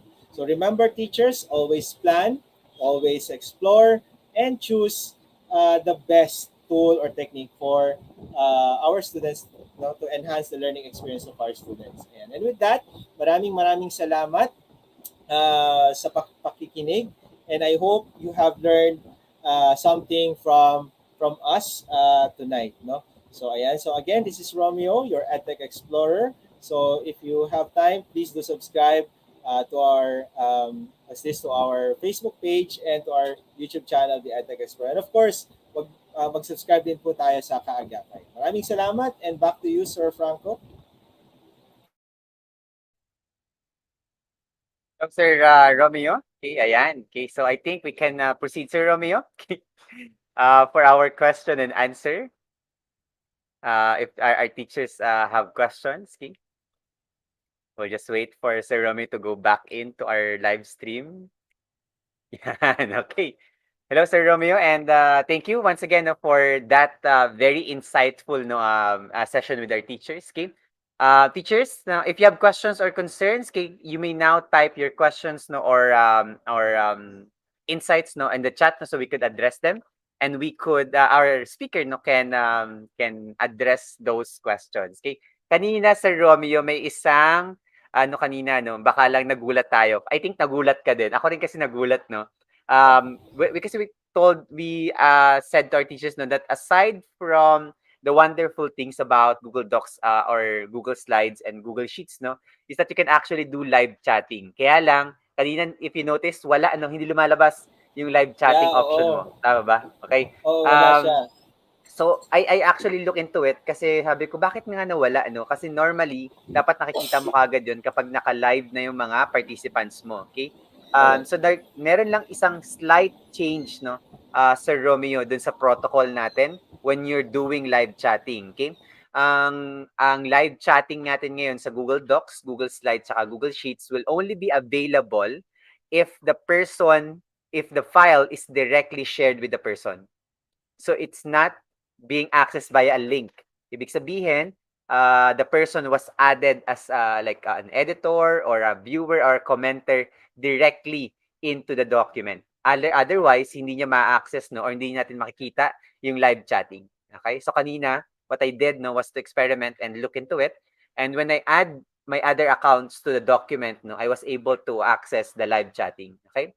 So, yun lang teachers, if you want to get into that, baka lang, let's show that to our teachers very quickly siguro, okay? So teachers, para lang makita natin yung live chatting option natin, okay? Let me just share my screen, okay?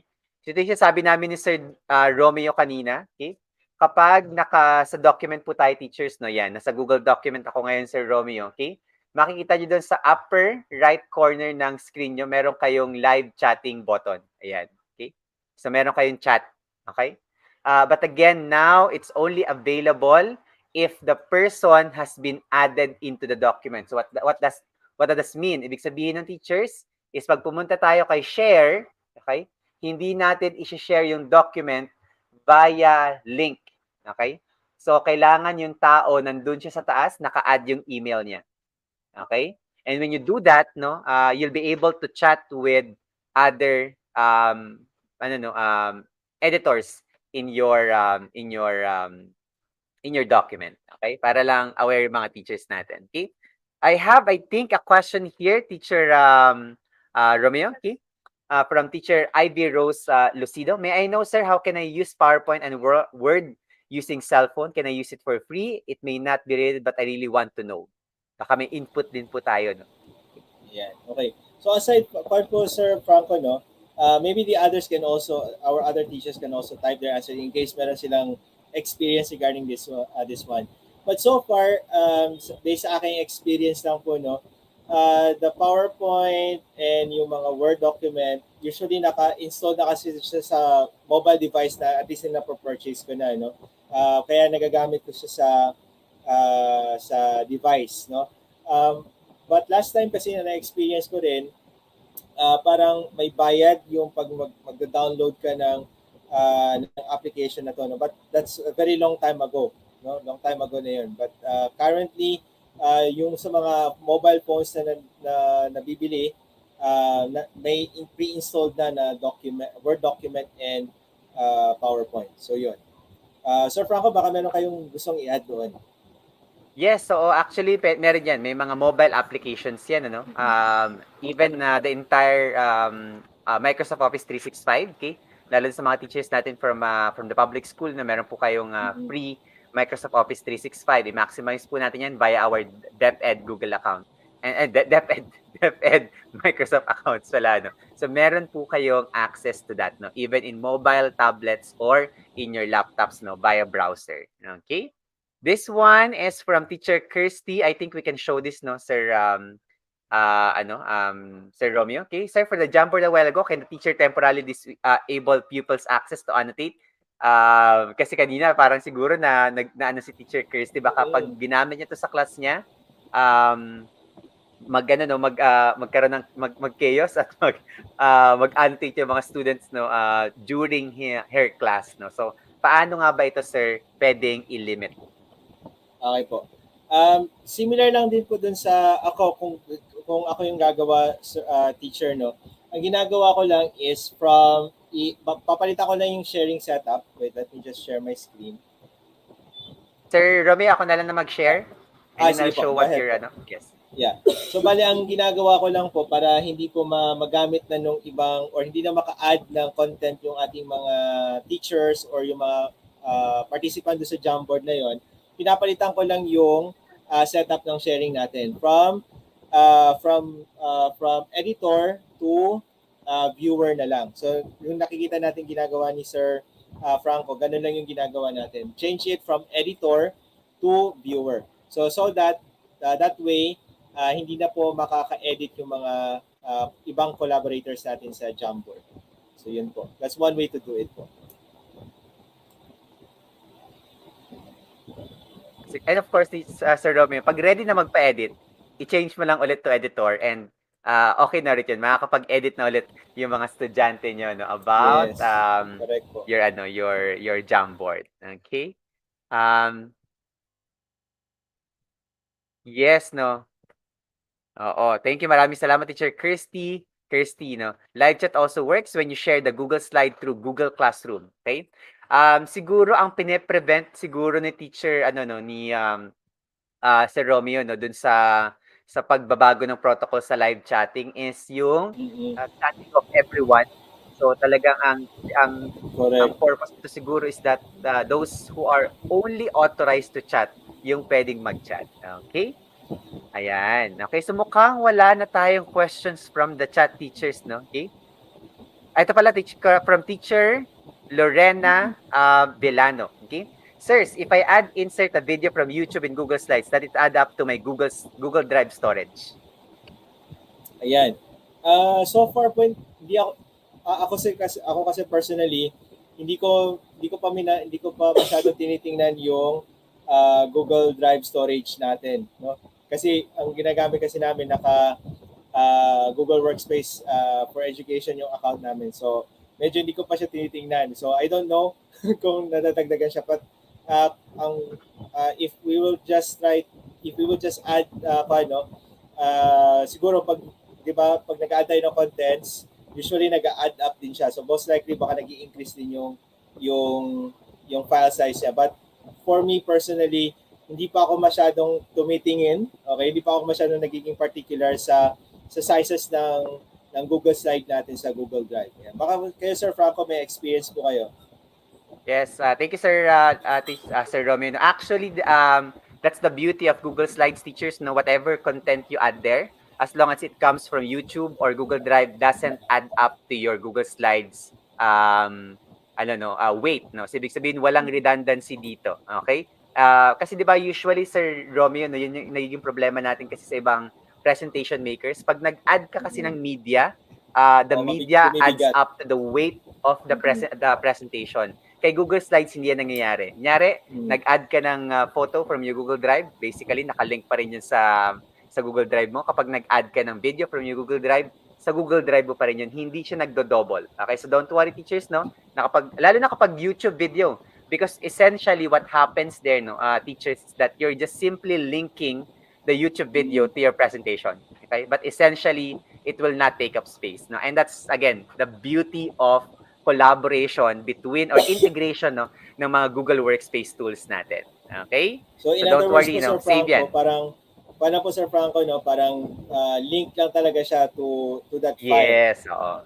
Correct, sir. Correct. Oo, parang nililink lang yan. Parang nagkakaroon lang ano, no, ini-integrate lang ni Google Slides yung mga media mo Mm-hmm. into one space. Okay. Kaya Correct. actually talaga no, ako personally Sir Romeo for a long time na no, lahat ng mga training materials ko are either Google Slides or in-explore ko before no kasi nakakuha tayo ng pro account no kay Genially bilang isang Google certified trainer. Mm, So I'm also exploring yung ano yung Genially. Ang dami, ang ganda ng opo. mga templates nila sa Genially. Okay? Nakakatuwa, sir, di Yes, ba? tama. Napaka-interactive niya. Yes, correct no. Tama si Teacher Carrie Dominic no. Sort of nangyayari dun is like embedding. Para katulad din pag naglagay ka ng YouTube video sa Google Sites mo, hindi rin siya bumibigat, okay? Kasi naka-link lang talaga siya. Okay? Teacher, what siguro one last question, Teacher Romeo. Okay.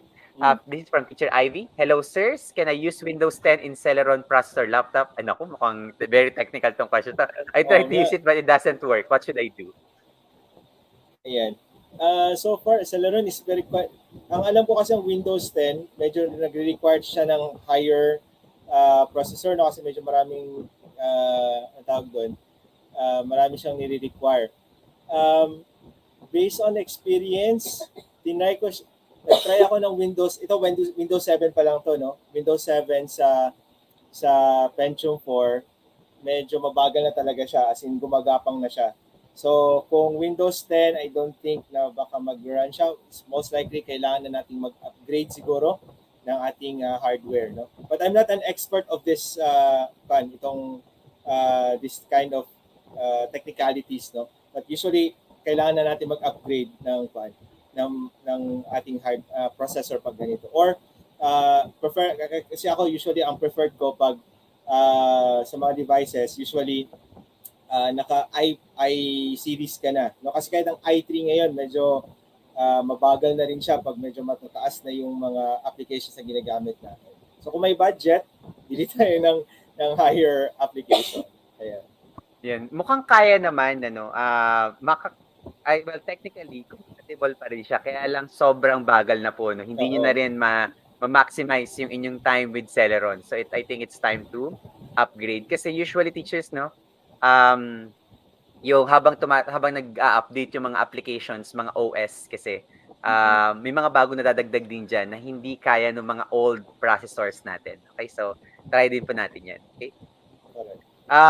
Ito kay from Teacher Rose, ano, sagutin ko na rin lang, but we'll have a session no, next week on class point. No? Pero yes po, magkakaroon ng update na hindi na ma-access sa Windows 7 and 8, I think, ang class point. No? That's actually the add-in to PowerPoint presentation. Okay? Pero Teacher Rose Ann Rosanes, no, be sure to attend our session on class point on Tuesday para mas ma-clarify natin yan no, with the class point trainers.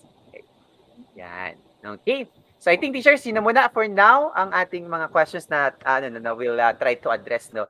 Again, marami pa tayong mga sessions darating sa mga sa coming days natin no. But we'll try to address some of your other questions okay, in our other sessions. Pero for now, again, magpasalamat po tayo. Let's send our thanks in the chat no, to Sir Romeo for sharing his time and expertise to all of us here. At sobrang alam ko, ang dami rin po natin natutunan, mga bagong na-explore or na-remind or na-review tayo sa mga important features ng Google Workspace for education. Pero syempre, just like always, no, hindi natin papalampasin yung opportunity to also present no our appreciation to Sir Romeo by presenting this certificate of appreciation to Sir Romeo. Okay? So this certificate of achievement appreciation is awarded to Sir Romeo A. Rabahanti Jr. Okay, for sharing his knowledge and expertise in the recently concluded webinar entitled Digitizing Productivity with Google Workspace for Education, awarded on February 10, 2022. Sir, very special po yung date na yan, no? Kasi birthday po yan ng aking kambal today. Okay? To be signed by Angelo V. Malyari, Joseph Angelo M. Santos, Paula May J. Mendoza, and Franco Nicolo P. Adun. Okay, so once again, Sir Romeo, maraming salamat po for gracing no, our community and sharing your time and expertise. Okay? And of course, bago siguro kami magpaalam sa iyo, Sir Romeo, is we'd like to also invite you to give a message okay, to our teachers who are continuing their battles, no, and of course in our ever ongoing pandemic. Go ahead, Sir Romeo. And thank you po, Sir Franco. And again, thank you po sa mga nag-join sa ating webinar this evening, no. Sa mga sa pan po, no, as teachers, no, I think one of the best thing that we need to do, just like what I shared earlier, um, whenever we face struggle, all we have to do is, of course, number one, si God, no? We, especially when we don't know what to do, we just pray so that we will be guided by Him, and we do what is necessary to do. What's need to be done, no? And again, sa ating mga ginagawa natin, let's always remember to plan, to explore, and choose the best application or technique that will enhance the learning experience of our students. And never give up tayo. No? Kayang-kaya natin yan ng mga teachers. Yan. Maraming salamat po, and back to you, Sir Franco. Maraming salamat, Sir Romeo, no, yan. Advance happy Valentine's daw sa inyong lahat. And of course to you, Sir Romeo, alam ko, ng Valentine's si Sir Romeo, no?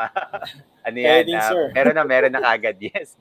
So Sir Romeo, maraming salamat ulit. We hope to see you again, no, here at Kaagapay Teacher Support. And of course, please continue sharing your talents and your time to other teachers, no, so that we may continue to grow together.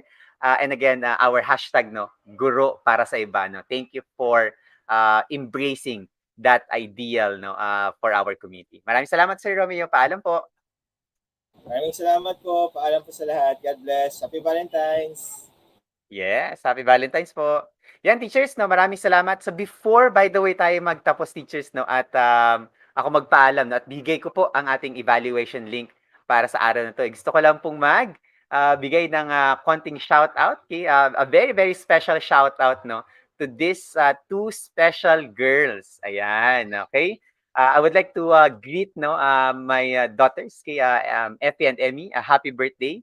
They're celebrating their 8th birthday today, no. As you know, teachers, no, this itong dalawang to, yan. Ito na po yung isa who are with me, no. Okay?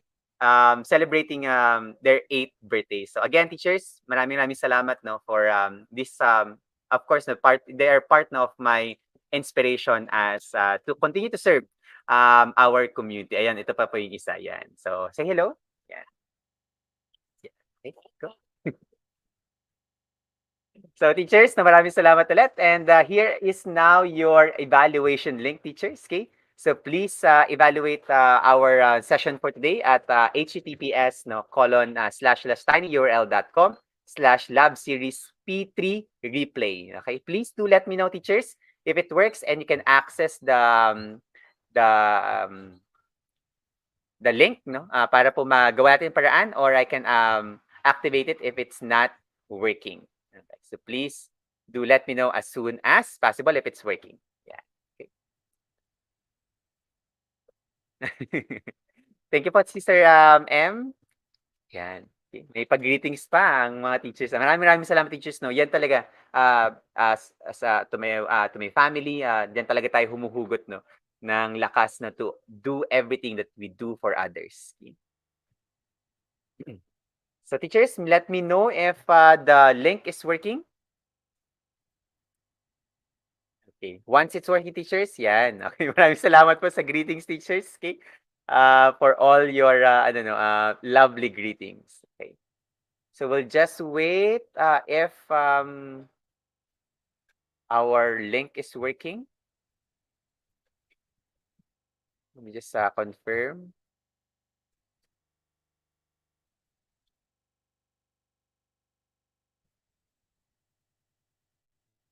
Okay.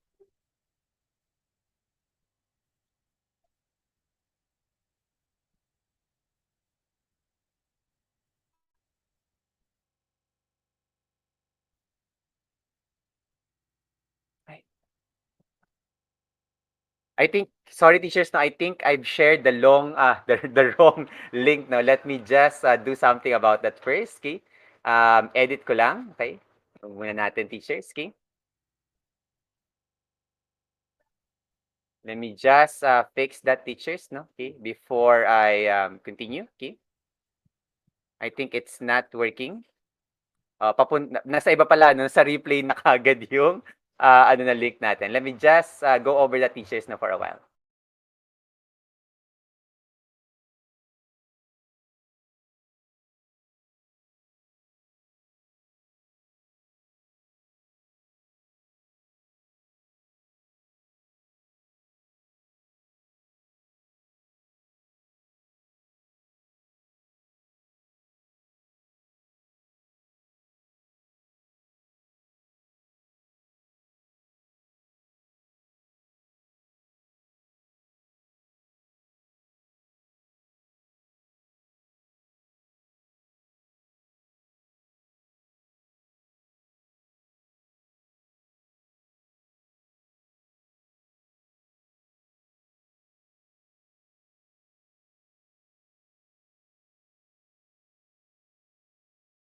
Ayan, teachers, can we have a new one? Can we now access this? Ayan, okay.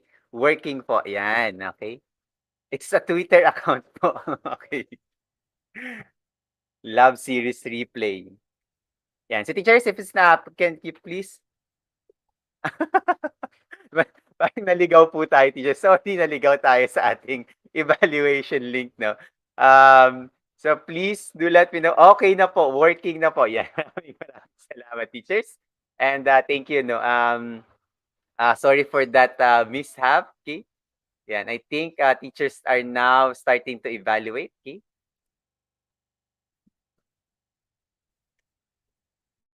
Okay. So teachers, kung wala na pong ano no, and I think it's already working. Maraming salamat again, teachers. Okay? Please be reminded that we do not have a session this Saturday. Okay? I'll be celebrating the birthday of my twins no this Saturday. So wala muna po tayong webinar, okay? But we'll open up the entire January series for replay. So for those who have missed our January series, you can replay the entire series starting tomorrow until and our next session on Thursday. Okay, so ano po no, marami po kayong time para mag-review or magbalik tanaw sa ating mga sessions last January. Okay? So teachers, paalam po and have a great day. Ingat po tayong lahat. Stay negative, okay, from COVID-19 but stay positive in life. Okay, paalam po.